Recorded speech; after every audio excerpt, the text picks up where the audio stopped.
Evening everybody, welcome to divinely guided 7777। कैसे हैं आप सब लोग। मैं आ गई हूँ एक और फ्रेश रीडिंग के साथ और आज की रीडिंग का टॉपिक है do you regret on your decisions और यू आर कॉन्फिडेंट। ये एक टाइमलेस कलेक्टिव जनरल रीडिंग होगी और ये उन लोगों के लिए होगी जिन्होंने अपनी लाइफ जिस तरह से भी गुजारी है, जिन चैलेंजेस के साथ गुजारी है और उनकी बेसिस पर उन्होंने जो डिसीजंस लिए हैं, क्या वो उन पर रिग्रेट करते हैं या वो कॉन्फिडेंट हैं। ये डिसीजंस आपकी लव लाइफ से रिलेटेड भी हो सकते हैं, ये डिसीजंस आपकी प्रैक्टिकल लाइफ से रिलेटेड भी हो सकते हैं। ये डिसीजन रिसेंटली आपने कोई अपनी जॉब के लिए या अपनी बिजनेस के लिए लिए हो, या आपने वो एक्सपीरियंसेस जो अपनी लाइफ में जॉब और बिजनेस पे करते हुए या लव लाइफ या रिलेशनशिप पे करते हुए रहते हुए लिए हो। तो ये रीडिंग उस पे होगी और डेफिनेटली ये एक एक्सपीरियंस पे बेस्ड करेगी। तो इट मीन्स के आपने कुछ डिसीजंस ले चुके हैं आप, और उसी पे हम ये रीडिंग देखेंगे। ये जनरल रीडिंग है, अगेन टू रिपीट, ये एक कलेक्टिव रीडिंग है, टाइमलेस है। जब कभी भी आप ये देखना चाहें कि जो मैंने डिसीजंस लिए उन पे मुझे रिग्रेट है या मैं कॉन्फिडेंट हूँ, तो ये रीडिंग आपसे रेजोनेट करेगी। अगेन आई रिपीट के मैसेजेस जो होंगे वो जनरल होंगे, तो अननेसेसरीली अपने ऊपर उनको इम्पोज मत कीजिएगा। So without any further delay, let's take the traditional tarot deck as I always से।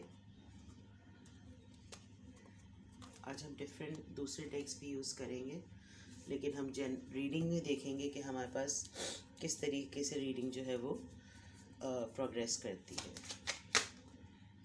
ओके, क्वीन ऑफ कप्स पहला ही कार्ड आ गया है।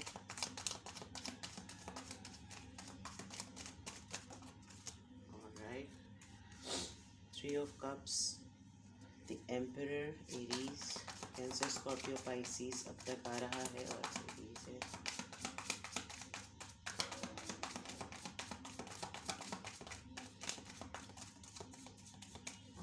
प्लीज़ हमें गाइड कीजिएगा।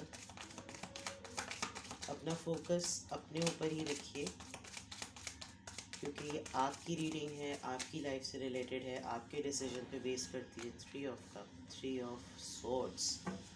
ऑलराइट, प्लीज़ हमें गाइड कीजिए कि मेरे व्यूवर्स ने जो भी डिसीजन अपनी लाइफ में लिए हैं, the hangman, ten of pentacles, okay, two more cards. Do they regret or do you regret, or you are confident about the decisions which you made? तो बहुत सारे कार्ड्स आ गए। प्लीज़ गाइड कीजिए, मेरे व्यूवर्स ने अपनी लाइफ में जो डिसीजंस लिए हैं, क्या उनको उस पर रिग्रेट होता है या वो कॉन्फिडेंट हैं, श्योर हैं जो उन्होंने डिसीजंस बनाए। Night of cups, one more card, दो कार्ड्स आ गए। Night of swords, two of cups, reconciliation का कार्ड आया है, and one more card, S of wands. Alright,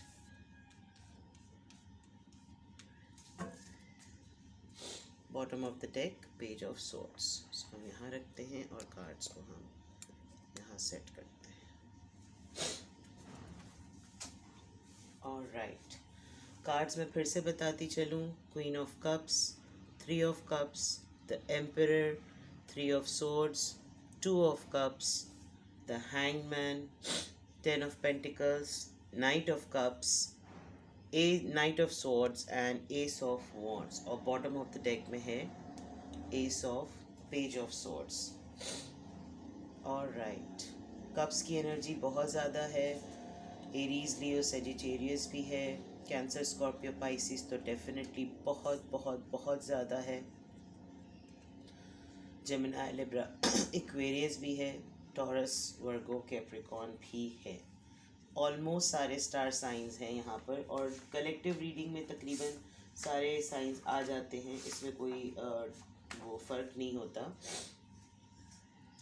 now the reading is about कि आपने जो अपनी लाइफ में डिसीजंस लिए, क्या आप उसके ऊपर रिग्रेट है आपको, या आप उस पर कॉन्फिडेंट हैं। जहाँ तक मैं देख सकती हूँ आपको रिग्रेट होता है, लेकिन वो बहुत सिचुएशनल होता है। Otherwise you are very confident, लेकिन आपको इस बात का यकीन नहीं हो पाता कि आपने अपनी लाइफ में जो डिसीजंस लिए वो आपने खुद लिए या वो आप गाइडेड थे उसके ऊपर। आपसे हो गए वो डिसीजन, लेकिन आपने अब तक जो डिसीजंस लिए हैं वो बाय डिफ़ॉल्ट या डिवाइनली आपको आपको मिल गए। यहाँ पर इंट्यूशन का अभी तक फ़िलहाल कोई कार्ड नहीं है, लेकिन हैंगमैन हमें बताता है कि आपने अपनी ज़िंदगी में जब कभी भी कोई मिसहैप हुआ, जब कभी भी आप किसी टर्मोइल से गुज़रे, तो आपने अपने आप को उस सिचुएशन में एक रिफ़्लेक्ट करने का टाइम ज़रूर दिया। अभी तक जो मुझे नज़र आ रहा है, आपने अपनी लाइफ फ्रेंड्स के ऊपर ट्रस्ट करके बहुत गुजारी है। आपको ये लगता था कि जो आपके दोस्त हैं, जो आपके कज़न्स हैं, या आपकी जो फैमिली में जो आपके सिमिलर एज ग्रुप के हैं, आपके कलीग्स जो आपके वर्क प्लेस पे हैं, वो आप ही के जैसे हैं, जिसकी वजह से आपको बहुत दफ़ा बुलिंग का सामना करना पड़ता था। बहुत ज़्यादा आप अपनी किसी एक पर्टिकुलर बॉडी के जो है वो चीज़ों को लेकर जो बॉडी शेम भी होते थे, या तो स्किन टोन को लेकर, या वेट को लेकर, या कोई भी एक ऐसी चीज़ जो कि बहुत ज़्यादा प्रोमिनेंट होती थी, जिसमें आपके फ्रेंड्स आपको किसी हद तक बुली करते थे। ऑल्दो आपकी पर्सनालिटी जो है वो बहुत ही ज़्यादा, जिसे कहना चाहिए बहुत ही गिविंग, बहुत ही मोहब्बत करने वाली, बहुत ज़्यादा इमोशनल, बहुत नर्चरिंग है। मतलब आप हर किसी के लिए बहुत ज़्यादा सोचते थे। इनफैक्ट जब आपको बुली किया जा रहा होता था, ह्यूमिलिएट किया जा रहा होता था, तो आप उस वक्त भी उसके एक पॉजिटिव एस्पेक्ट पे सोचते थे, और बहुत सीरियसली इस बात को बिलीव करते थे कि जो आपके कज़न्स, आपके फैमिली, आपके फ्रेंड्स, आपके कोलीग्स जो भी आपको टॉन्ट करते हैं या बॉडी शेम करते हैं, तो वो सही करते हैं। यानी आप उनकी बातों को तंज के तौर पे या टॉन्ट के तौर पे नहीं लेते थे। आप ये कहते थे ये तो ठीक ही तो कह रहे हैं। ये जेन्युइननेस जो थी वो आपकी इस एनर्जी की वजह से थी, क्वीन ऑफ कप्स की वजह से थी। आपको अपना एक इनसिक्योरिटी का जो एक वो था ना, कि आपकी पर्सनालिटी में ये चीज़ आपको अनकॉन्फिडेंट या इनसिक्योर बनाती है, और अगर कोई दूसरा उसको टारगेट करके पिन पॉइंट करता था, तो आप ये कहते थे कि हाँ ये फॉल्ट तो मुझ में है। फॉर एग्ज़ाम्पल किसी के बहुत अर्ली एज में बाल गिर जाते हैं, या किसी के बहुत अर्ली एज में बाल सफ़ेद हो जाते हैं, या किसी की स्किन में, नेल्स में या फिंगर्स में जो वो एक्जिमा हो जाता है, या किसी की हाइट बहुत शॉर्ट होती है, या बहुत सी ऐसी चीज़ें होती हैं, तो आपको ऐसा लगता था कि ये चीज़ तो मुझ में है ही ना, डिफ़ेक्ट तो है ही मुझ में। तो आप उस डिफ़ेक्ट को ओवरकम करने के बजाय या हाइड करने के बजाय आप अपने फ्रेंड्स के थ्रू उन बातों का टारगेट होते थे। एंड आई गेस सभी होते हैं। लेकिन इस रीडिंग में जो नज़र आ रहा है वो ये कि इस रीडिंग में आपके साथ बहुत ज़्यादा ये होता था, लेकिन आपकी पर्सनालिटी ऐसी थी, आपकी नेचर ऐसी थी कि आप उनकी बातों को तंज नहीं समझते थे, टॉन्ट नहीं समझते थे। आप उनकी बातों को जेन्युइन समझते थे कि ये सही पिन पॉइंट कर रहे हैं। देन आई फील कि आपकी लाइफ में कोई एक मैच्योर पर्सन ऐसा ज़रूर रहा है, एक ऐसा गाइड ज़रूर रहा है, एक बहुत ऐसा कोई अथॉरिटेटिव पर्सनालिटी ज़रूर आई है आपकी लाइफ में एकदम से, जिसने आपको इन तमाम बातों से जो है ना निकाला। यानी नोइंग द फैक्ट कि आपके अंदर ये सब कुछ है, ही और she was a very serious person in your life. The moment that person came in your life, you realize that these are very very petty things which is in hand of everyone.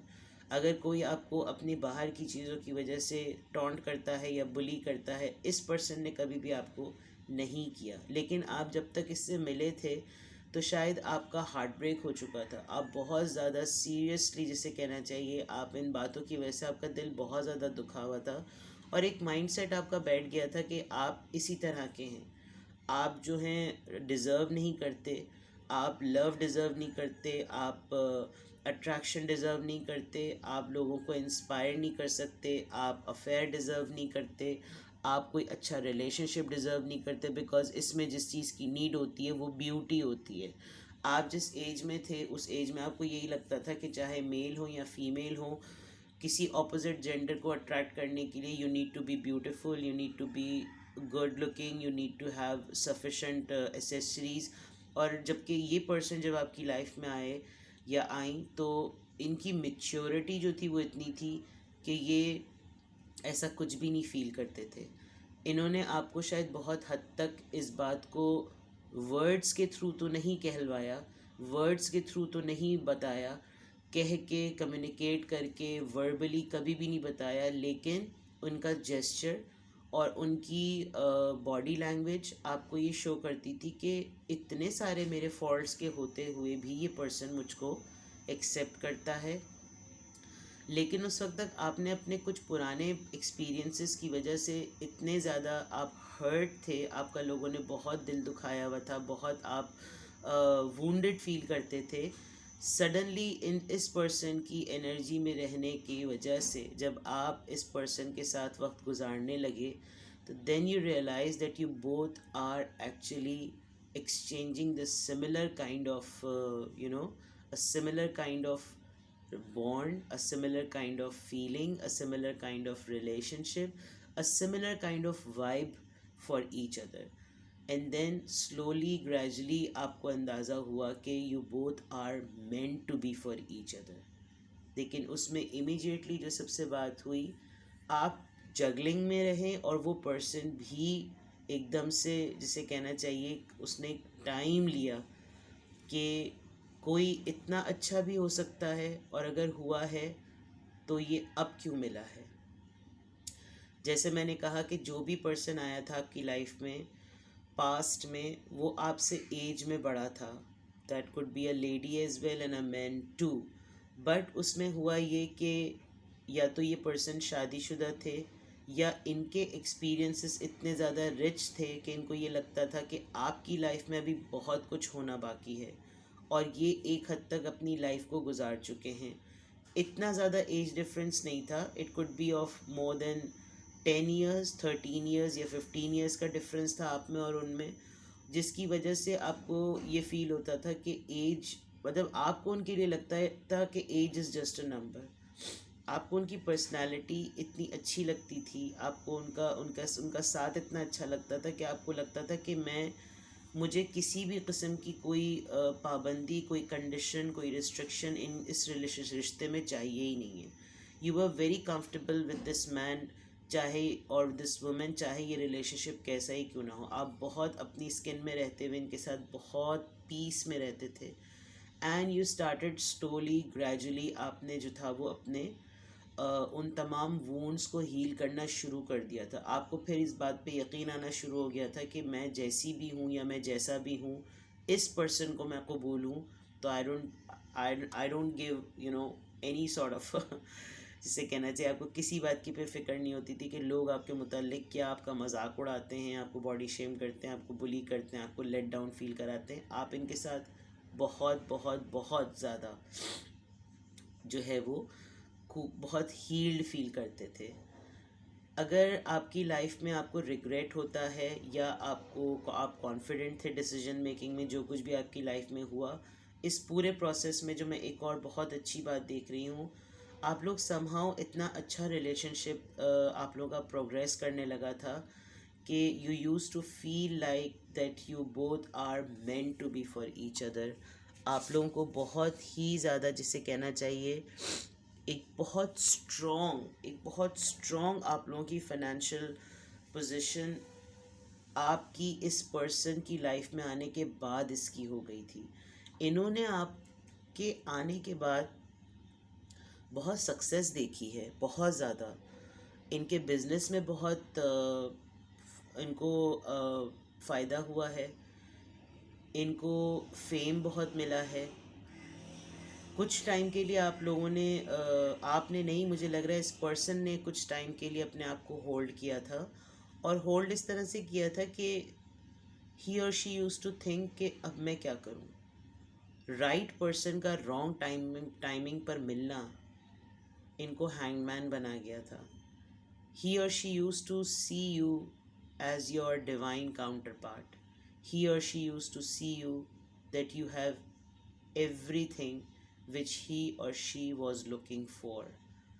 But I think ये married थे या ये married थी।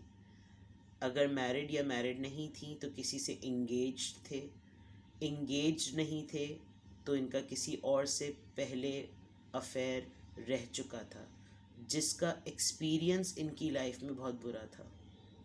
उसकी वजह से आप तो इनको बिल्कुल genuine love, genuine emotion, because आप तो थी ही या थे ही एक जेन्युइन पर्सन। आपको फेक बनने की या फेक रहने की ज़रूरत होती ही नहीं थी।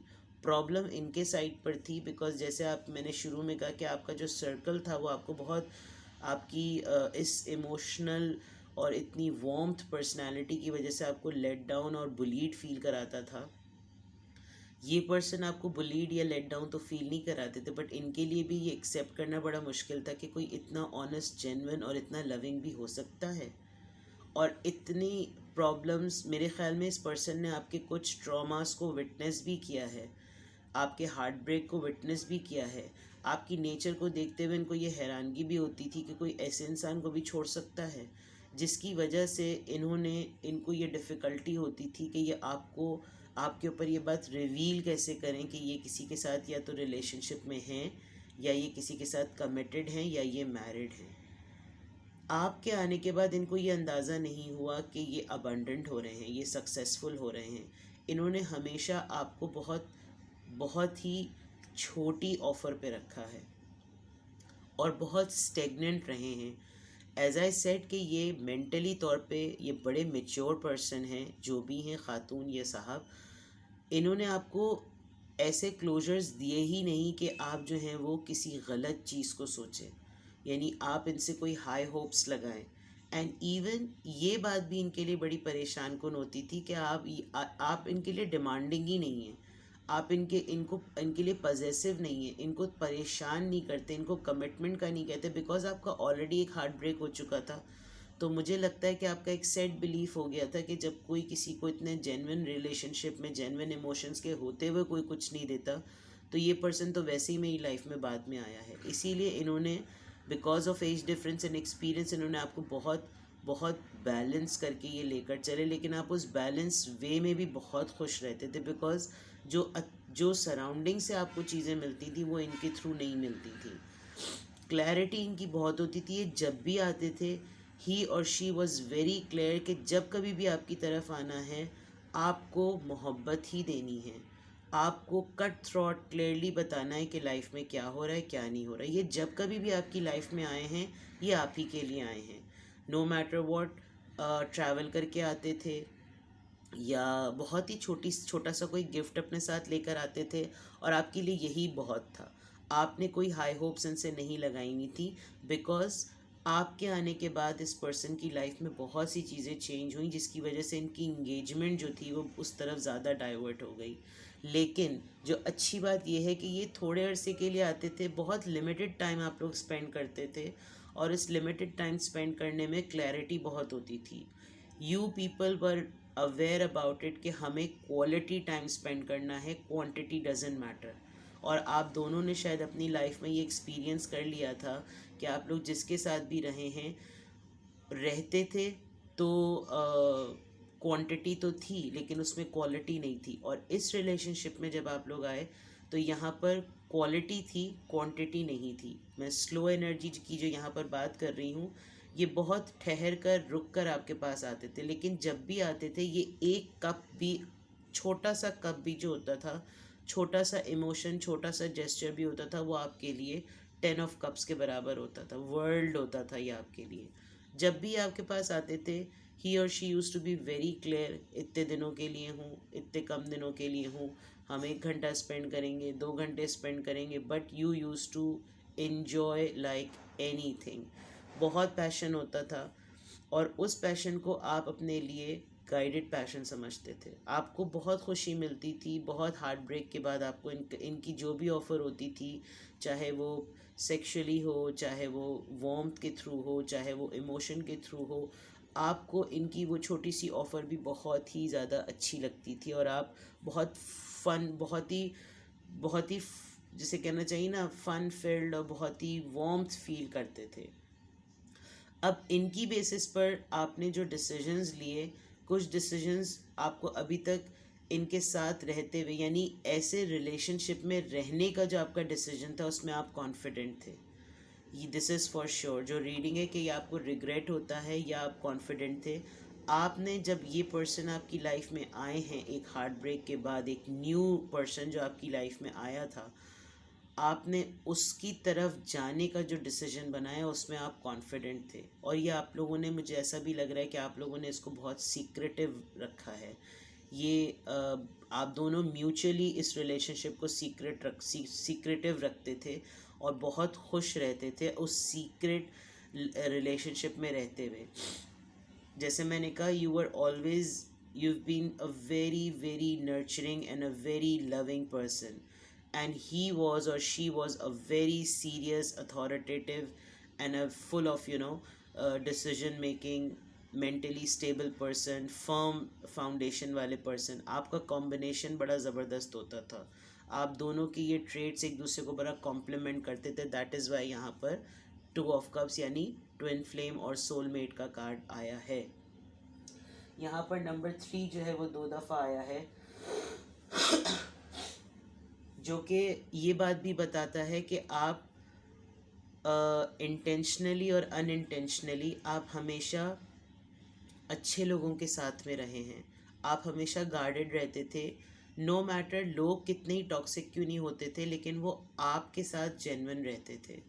इस दौरान बहुत से लोगों ने आपकी सीक्रेसी की वजह से आपको स्टॉक करने की भी कोशिश की। आप पे नज़र भी बहुत सारे लोग रखते थे, बिकॉज जिन चीज़ों के ऊपर आप बुली होते थे, इरिटेट होते थे, जब आपने वहाँ पे कोई रिस्पॉन्स देना छोड़ दिया तो लोग आपको चेक करते थे कि ये इतना, हम उसको इतना लेट डाउन कराते हैं, इसको इतना इरिटेट कराते हैं और ये जो है इसको कोई वो ही नहीं है, मतलब इसको कोई फ़र्क ही नहीं पड़ता। तो इस वजह से लोग आपको बहुत ज़्यादा चेक एंड बैलेंस करते थे। इस वक्त तक जो आपके पास्ट में रहा उसमें जो आपने किया, ये डिसीजन आपकी लाइफ का सबसे अच्छा डिसीजन था।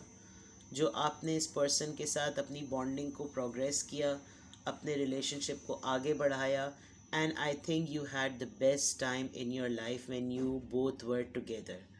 अब मैं देखती हूँ कि आपने जब इस रिलेशनशिप के अंदर प्रोग्रेस की और आप लोगों को समहाउ एक दूसरे के ऊपर ये बात रिवील हो गई कि you both are meant to be for each other, but इनको जब ये रियलाइज़ हुआ कि ये राइट पर्सन इतने रॉन्ग टाइमिंग पे क्यों आ गया है, तो then he immediately brought this stagnancy in this relationship. कम देना, कम करना।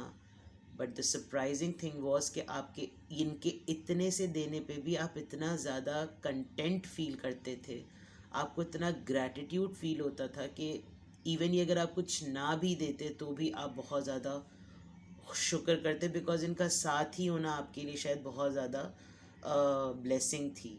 एज आई सेड कि यू वर गार्डेड और ये पर्सन आपको कभी भी हार्म नहीं पहुंचाते थे। टिल नाउ आपने इनको लेकर जो अपनी लाइफ का डिसीजन लिया, you were 100% confident and I don't find any regret here अभी तक। अब हम देखते हैं आगे। इस रिलेशनशिप ने जैसे ही प्रोग्रेस करना शुरू किया, आप दोनों के ऊपर ये बात रिवील हो गई that you both are actually for each other. तो फिर क्या हुआ? Ace of cups, overflowing emotions. आप लोगों ने एक दूसरे से बहुत बहुत बहुत मोहब्बत की है, बहुत ज़्यादा, इतनी ज़्यादा की है कि आई कैन फील इट। मतलब ये बहुत ज़्यादा हैवी रीडिंग होती जा रही है। जैसे जैसे आपका रिलेशनशिप प्रोग्रेस हुआ, इसमें कुछ भी बुरा नहीं हुआ। शायद इसीलिए आपने जो डिसीजंस लिए वो सही थे। 8 ऑफ पेंटिकल्स। मैं भी आपको कार्ड्स की डिटेल्स बताऊंगी। जैसे जैसे ये रिलेशनशिप प्रोग्रेस हुआ, उनकी बेसिस पर आपने जो डिसीजंस बनाए, क्या आप उस पर कॉन्फिडेंट हैं? The magician, this person is in your mind 24/7, और ये आप भी इसके दिमाग पे 24/7 हैं। Page of wands, S of wands and page of wands. क्या हुआ ऐसा आपकी लाइफ में जिसमें आपने जो डिसीजंस लिए वो 5 of wands. Alright,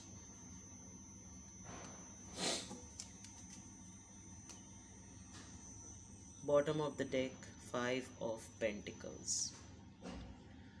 I am almost near to get the answers. पहले इसको आपकी तरफ कर देती हूँ ताकि आपको कार्ड्स नज़र आएं। क्वेश्चन ये है कि जैसे जैसे ये रिलेशनशिप प्रोग्रेस हुआ, तो आपने उसकी बेसिस पे अपनी लाइफ में जो डिसीजंस बनाए, उसमें आपको रिग्रेट है या आप कॉन्फिडेंट हैं? व्हाट आई सी, ये रिलेशनशिप एक ऐसे पॉइंट पर आ गया था कि आप दोनों एक दूसरे को सिर्फ और सिर्फ मोहब्बत देने के अलावा कुछ भी नहीं देते थे। And this was the beauty of this relationship. इसमें कोई डिमांड्स नहीं थी, इसमें कोई कंडीशंस नहीं थी, इसमें कोई रिस्ट्रिक्शन नहीं थी, इसमें कोई कमिटमेंट नहीं थी, इसमें कुछ भी ऐसा नहीं था। And you both had the best time. इतना आप लोगों ने एक दूसरे से कोई मोहब्बत की है, जेन्युइन लव, राइट पर्सन और रॉन्ग टाइमिंग जो थी, उसके बावजूद भी आप लोगों ने एक दूसरे से मोहब्बत करना नहीं छोड़ी। जैसे मैंने बताया था, इस पर्सन की लाइफ में आने के बाद जो इसका एक फाइनेंशियल स्टेबिलिटी आई, उसमें ये पर्सन ने कोशिश भी बहुत हद तक की कि इस रिलेशनशिप को सीक्रेट रखने के लिए इसके ऊपर इन्वेस्टमेंट की जाए, इस रिलेशनशिप को जो है वो संभाला जाए, और इसको संभालने के लिए जो भी किया जा सकता है वो किया जाए।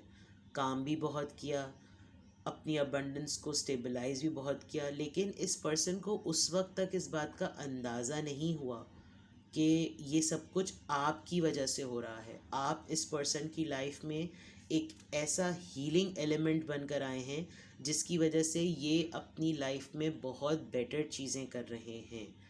डिसीजंस ये बहुत अच्छे ले रहे थे। आपकी लाइफ में कोई इतना ज़्यादा रॉकेट साइंस सिचुएशन थी नहीं कि आपको कोई फ़ैसले लेने पड़ते। आप इसी बात में बहुत ज़्यादा खुश थे कि आपकी ज़िंदगी में एक अच्छा इंसान आ गया है, एक जेन्युइन इंसान आ गया है, एक मैच्योर और एक सीरियस इंसान आ गया है।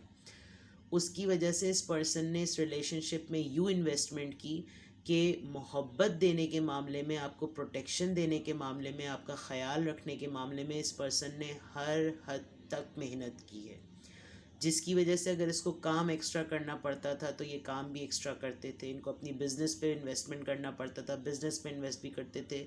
मेरे ख़्याल में आप लोग बहुत गैप के बाद मिलते थे, जहाँ तक मैं देख पा रही हूँ। आप लोग बहुत फ्रीक्वेंटली या रेगुलर बेसिस पे आपकी मीटिंग्स नहीं होती थी। आई फील कि आप लोग बहुत अरसे बाद मिलते थे, और ये 8 ऑफ पेंटिकल्स यही शो करता है कि ये इतने अरसे तक काम में मसरूफ़ रहने के बाद भी जब आते थे तो इनको आपके पास आना बहुत अच्छा इसलिए लगता था क्योंकि आप इनसे दूर रहकर भी इनको मैनिफेस्ट कर रहे होते थे। आपके जहन पे ये हमेशा सवार होते थे, तो इसलिए आप बहुत कॉन्फिडेंट थे। आप अपनी लाइफ में अब तक जितनी भी चीज़ें लेकर चल रहे थे उसमें आपने कभी भी कुछ रिग्रेट फील नहीं किया, बिकॉज़ आप खुश थे कि आपकी लाइफ में एक जेन्युइन पर्सन है। आप खुश थे कि आपकी लाइफ में एक ऐसा पर्सन मौजूद है जो मैच्योर है, एज में आपसे बड़ी हैं, और आपको सिक्योरिटी और प्रोटेक्शन देते हैं, आपको कंफर्ट देते हैं, आपको आप जैसे हैं एज इट इज़ आपको एक्सेप्ट करते हैं। तो ये हमेशा इतनी मसरूफियत के बाद भी जब आपकी तरफ इनका आना होता था तो वो इसलिए बिकॉज़ आप इनको मैनिफेस्ट कर रहे होते थे, आप इनको विजुलाइज करते थे, आप इनकी एब्सेंस में इनको याद करते थे, और आप इनको हमेशा एक मोहब्बत भरी वाइब्स भेजते थे। Slowly gradually what I feel, इनके अंदर कुछ ऐसी चेंजेस आना शुरू हुई, कुछ ऐसा ज़रूर हुआ जिसकी वजह से इन्होंने, जब इनको अपनी बिजनेस में, अपने फाइनेंसेस में, अपने रिलेशनशिप में इनको स्टेबिलिटी नज़र आई, तो इन्होंने कुछ नया एक्सपीरियंस करने की कोशिश की। ये किसी नई बिल्कुल डिफरेंट न्यू फील्ड में इन्होंने एंट्री की, जो शायद इनकी रेगुलर लाइफ का हिस्सा नहीं थी। Although I C that he और she used to be a very famous person, अपने सर्कल में बहुत फेमस हैं, अपने सर्कल में बहुत ज़्यादा इनकी बात सुनी जाती है, लेकिन उन्होंने एक ऐसी जगह पर अपनी जो है वो एंट्री दी जहाँ पर वो एक न्यू बिगनिंग थी, अपनी फील्ड से हटके एक काम था। और जब ये इन्होंने किया तो उस पर कुछ ड्रामा क्रिएट हुआ। ड्रामा फैमिली की तरफ से भी क्रिएट हुआ, इनके वर्क प्लेस पे भी क्रिएट हुआ।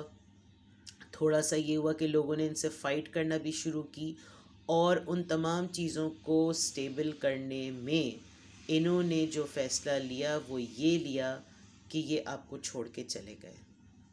चाहे ये मेल थे या फीमेल थे, ये आपको छोड़ के चले गए, जबकि आप लोग अपने इस रिलेशनशिप में एक ऐसे पॉइंट पर आ गए थे कि जहाँ पर कहने की ज़रूरत नहीं होनी चाहिए थी, लेकिन ये अंडरस्टूड था कि आप दोनों शादी कर लेते, या आप दोनों एक हो जाते, या आप लोग इंगेज्ड हो जाते। मेरे ख़्याल से जिस वक्त इन्होंने आपको छोड़ा, उस वक्त आपको इनकी सबसे ज़्यादा ज़रूरत थी। और आप इस इमेज में देख सकते हैं that the person in this image is very well dressed, ready to leave as soon as possible, and you are the lady in this image, shows that आप अपना हाथ इनकी तरफ बढ़ा रहे हैं।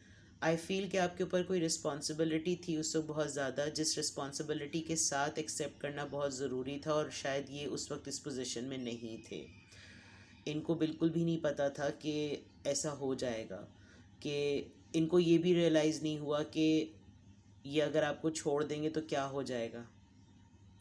इस रिस्पॉन्सिबिलिटी के साथ लेने में शायद इन्होंने करेज शो नहीं किया, और जो आपका डिसीजन था कि इनको जाने दिया जाए या नहीं जाने दिया जाए, आपने बहुत कॉन्फिडेंटली इनको जाने दिया, जिस पे आपको कोई रिग्रेट नहीं हुआ। आपने कोई रिग्रेट फील नहीं किया कि मैं और ये इतनी मोहब्बत एक दूसरे से करते हैं और ये पर्सन मुझे छोड़ के जा रहा है। आपने इनको जाने दिया, और उसके जाने के बाद जो सबसे अच्छी चीज़ हुई वो ये कि एक व्हील ऑफ फॉर्च्यून आप दोनों की लाइफ में आया, एक साइकिल आप दोनों की लाइफ में स्टार्ट हो गया, इनकी लाइफ में अपनी जगह और आपकी लाइफ में अपनी जगह, जिसकी वजह से आपको ये फील होता है कि आपने अपनी लाइफ में जो भी डिसीजन लिए उस पर आप कॉन्फिडेंट हैं, आपने कोई रिग्रेट नहीं किया।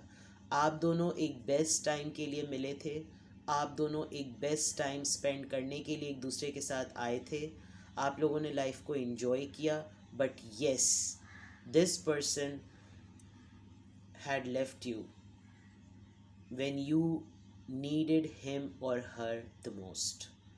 लेकिन उसके बाद, जैसे मैंने आपको पहले कहा था कि आप लोग गार्डेड थे, आप लोग हमेशा से गार्डेड थे, आप लोगों के साथ एंजल्स थे, इस वजह से आपको इमीडिएटली व्हील ऑफ फॉर्च्यून हुआ, और आपकी लाइफ में आपका एक साइकिल, ये साइकिल शायद इसी तरह से कंप्लीट होना था कि अगर ये पर्सन आपको नहीं छोड़कर जाते या जाती तो शायद आप इसी तरह की ज़िंदगी गुजार लेते, एक secret relationship. I think you people are very mature to understand कि एक सीक्रेट रिलेशनशिप जो होता है, जब तक उसका कोई नाम नहीं होता तो वो लीगल नहीं होता, लेकिन एक लीगल रिलेशनशिप को अनाउंस करने के लिए, डिस्क्लोज़ करने के लिए करेज चाहिए होता है, जो आई थिंक नहीं हो सका था, जिसकी वजह से भी जो आपने डिसीजन लिया आप उस पर बहुत कॉन्फिडेंट थे, बिकॉज आपने इस पूरे अरसे में इनके साथ जो मेमोरीज़ बिल्डअप की थी, यू रियलाइज़ कि अगर इनको कहीं जाना है, इमीडिएटली इनके जाने के बाद कुछ अरसे तक आप पेन में तो ज़रूर रहे हैं, लेकिन आपने ये सोचा कि आपको अब एक बहुत स्ट्रॉन्ग डिसीजन लेने की ज़रूरत है, और ये साइकिल आपकी लाइफ में तभी आया जब आप दोनों ने एक दूसरे से सेपरेशन की, और जैसे ही आपने सेपरेशन की है, you can see 9 of cups.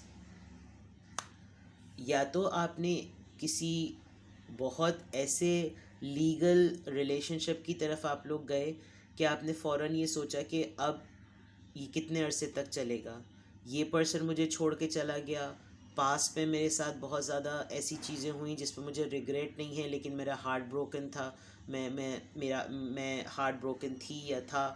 अब उनकी बेसिस पर ये पर्सन आया, we had a good time, we enjoyed, we loved each other, we had everything what we wanted. Now what?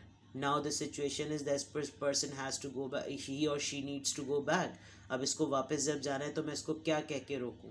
मैंने कभी ये बात कही ही नहीं कि मुझसे कमिटमेंट करो, मैंने कभी ये कहा ही नहीं कि मुझसे शादी करो, मैंने कभी ये कहा ही नहीं मुझे कोई रिलेशनशिप का नाम दो। तो जब मैंने बात कही नहीं, आप शायद कुछ खुद ही अपने जहन में ये बात सोचते थे कि हर बात कहने की तो नहीं होती ना। लेकिन जब तक ये पॉइंट आया, उससे पहले ही इस पर्सन ने बड़ा स्मार्टली आपकी लाइफ से निकल जाने का फ़ैसला किया। और उसके बाद निकल जाना सिर्फ इन्हीं के लिए नहीं, आपकी लाइफ में भी बहुत बेटर हुआ, बिकॉज इस डिसीजन से आपकी लाइफ में बाय डिफ़ॉल्ट एक लक का साइकिल स्टार्ट हुआ, जिसको आप शायद एक्सपेक्ट ही नहीं कर रहे थे। और जब वो हुआ तो फिर जाकर इस पर्सन को रियलाइज़ हुआ है कि आपके जितने भी डिसीजंस थे वो बहुत ही, आप उसमें कॉन्फिडेंट थे, and you find no regret in it.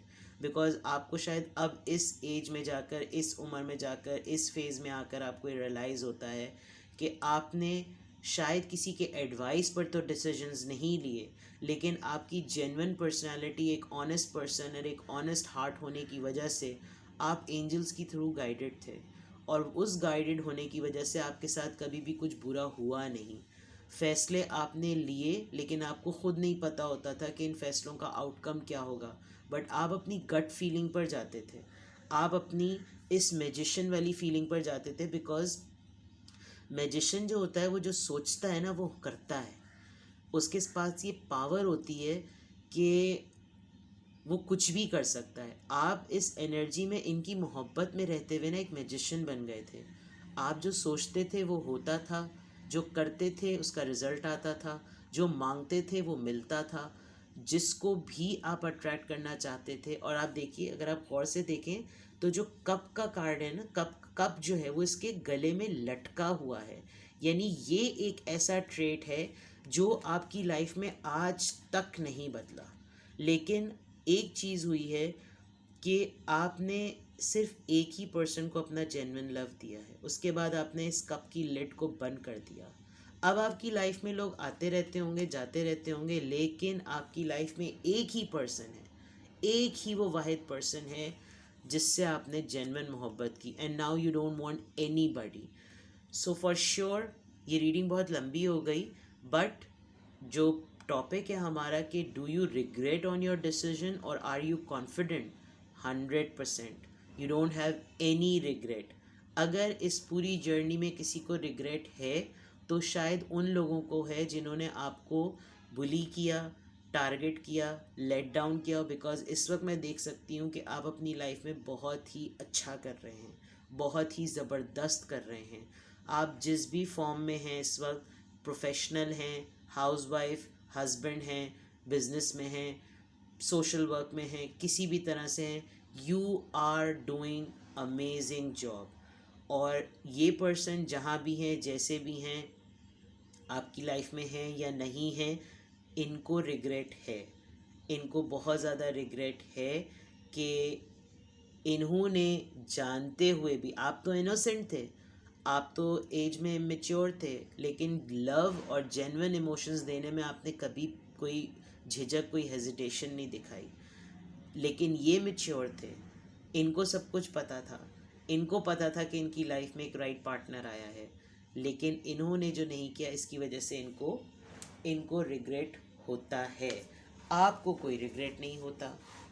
Let's see आपको ऑरेकल से क्या मैसेज आते हैं।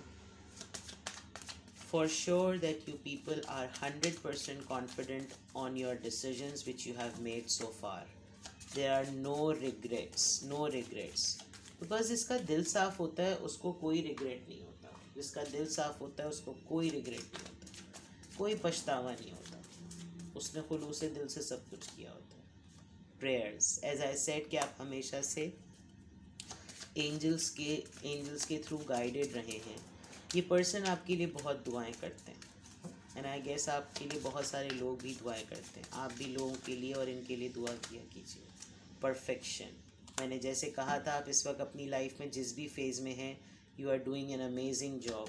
एंड पीपल नाउ जो आपको पहले बुली करते थे ना, अब वो देखते हैं कि यार ये इतनी परफेक्ट, इतना परफेक्ट कैसे। Enlightenment, see all cards are coming in front of you. आप एनलाइटेंड हो चुके हैं, आपको अपने डिसीजंस पे फर्म कॉन्फिडेंस है कि आपने कभी भी अपनी लाइफ में कोई गलत फ़ैसला नहीं किया। जो भी किया बहुत अच्छा किया, बिकॉज़ आप वो फ़ैसला प्रैक्टिकली करते थे, अदरवाइज़ वो डिवाइनली आपको मिलता था। आपको आपकी इंट्यूशंस बताती थी, आपकी गट फीलिंग आपको बताती थी कि ये करो। इसका सेटबैक, इसका आउटकम क्या होगा आपको पता नहीं चलता था। आपको बाद में रियलाइज़ होता था कि आप जो हैं वो इतने जेन्युइन और इतने क्लियर हैं। नाउ लेट्स सी, ये एक अच्छी लव रीडिंग भी बनी है, तो आई जस्ट वांट टू सी कि आपके रोमांस ऑरेकल से आपके लिए क्या मैसेज आ रहे हैं। प्रेयर का तो मैसेज यहाँ पर आया है। Oh, new love. There are chances that you will find a new love in your life soon और लेटर। आई डोंट नो आप लोग इस वक्त किस एज में हैं, बिकॉज़ ये एक लाइफ रीडिंग है, एक लाइफ के एक्सपीरियंस पे बेस्ड रीडिंग है जो बहुत लंबी हो गई है। लेकिन आई थिंक आपने इनके जाने के बाद कोई न्यू लव जो है वो अपनी लाइफ में वेलकम किया था या किया है, जो कि आपको बहुत ही ज़्यादा, जिसे कहना चाहिए ना, एक रोमांटिक फीलिंग, रोमांटिक जेस्चर्स बहुत ज़्यादा शो करता है। Free yourself. अगर आप अपने डिसीजंस को लेकर पजल्ड होते हैं कि शायद मैं ये करता या ये करती तो यूँ होता या यूँ होता, नो, अपने आप को उस पास्ट के सोचों से निकाल दीजिए। Free yourself, it's time to take back control of your life. As I said that you are doing amazing job. आप इस वक्त सबसे बेस्ट कर रहे हैं अपनी लाइफ में। आप बहुत अच्छा अपना टाइम गुजार रहे हैं। तो जो आप कर रहे हैं, पास्ट को छोड़ दीजिए, भूल जाइए, अपनी उन तमाम चीज़ों को रिलीज़ कर दीजिए and be confident that you should be proud on your self कि आपने अपनी लाइफ में जो कुछ भी किया, जो भी फैसले लिए, देर आर नो रिग्रेट्स। ऐसी कोई चीज़ नहीं है रीडिंग में जो आपको ये फील करवाए कि आपने जो है वो कोई अपनी लाइफ में गलत फैसला किया। So this was your reading. It turn to be a heavy reading, but end में जाकर जो हमें एंजल्स मैसेजेस आए हैं उसके थ्रू ये हमें पता चल रहा है that you had the best time.